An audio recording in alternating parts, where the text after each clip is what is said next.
Greetings and welcome to the channel. Today's kind of an off-the-cuff video. I don't have anything really planned, and I just wanted to do a little bit of musings about the things that are on my mind. So I originally got into motorcycling a long time ago, 39 years ago. In my teens, I was lucky enough to have parents who understood motorcycling as a form of transportation, and they didn't see motorcycles as fuel-injected suicide machines, although, to be fair, most motorcycles at the time were carbureted. I did ride, I grew up in the Denver metropolitan area of Colorado, and I did ride year-round. I didn't ride every day because there are obviously days with snow and cold in the Colorado, Denver metropolitan area.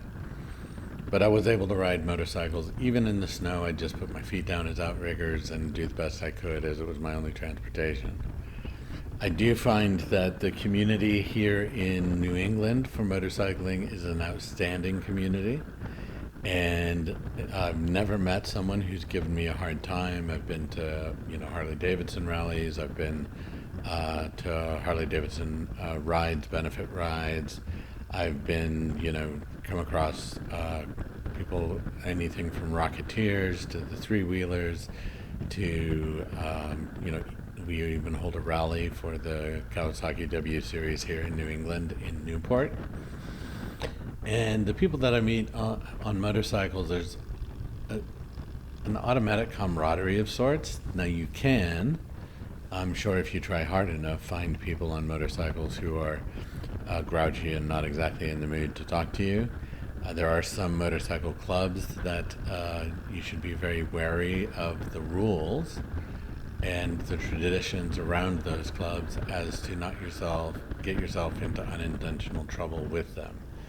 As long as you're polite and kind and preface that you don't know much about it and you're just curious, I've found that most motorcyclists are absolutely fantastic. I do think that motorcycling in the United States has seen a significant drop-off in the amount of riders for a few primary reasons. One is the safety aspect has literally gone front and center, mostly on social media channels. There's many channels that are specifically dedicated to rider wrecks from around the world and showing terrible injuries and things like that. The thing that I can tell you is that the probability of getting in a motorcycle wreck isn't nearly as high as people would have you believe.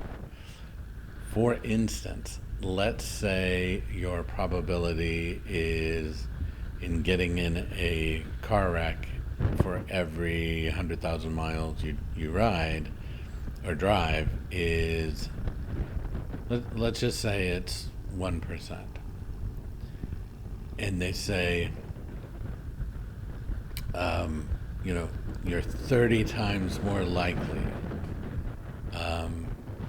to get in a motorcycle wreck in every 100,000 miles you ride.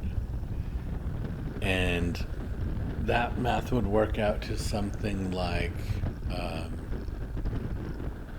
30 out of 100,000. So if you break that down to regular percentage points, you're talking about 0.003%.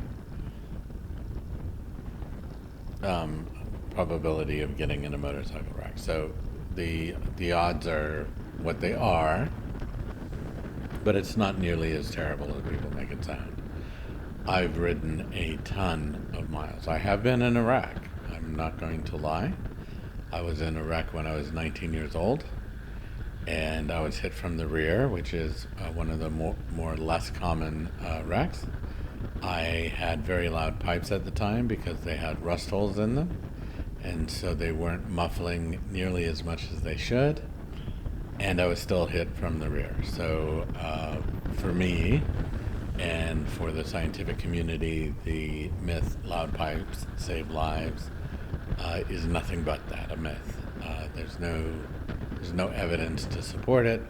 There's anecdotes But I think what anecdotes really point out is things along the lines of I wear fuzzy helmet covers, and I noticed that people on the side of the road, people in cars, people on other bikes tend to, one, not take me as seriously, which is good. They're more friendly towards me, but tend to notice and wave. Is it really that I'm wearing a fuzzy helmet cover that does that? Or is it that because I'm wearing a fuzzy helmet cover that I'm waving more often and ergo people are waving back at me more often? Now, I haven't studied this, and this isn't scientific data. Like I said, this is an anecdote. And so, I just thought I'd mention that as we go on. For those of you who have an interest in motorcycling and haven't yet, done anything about it, the one thing that I would really recommend that you do is save up a few $100 and sign up for a motorcycle course. The beginner motorcycle courses have used motorcycles.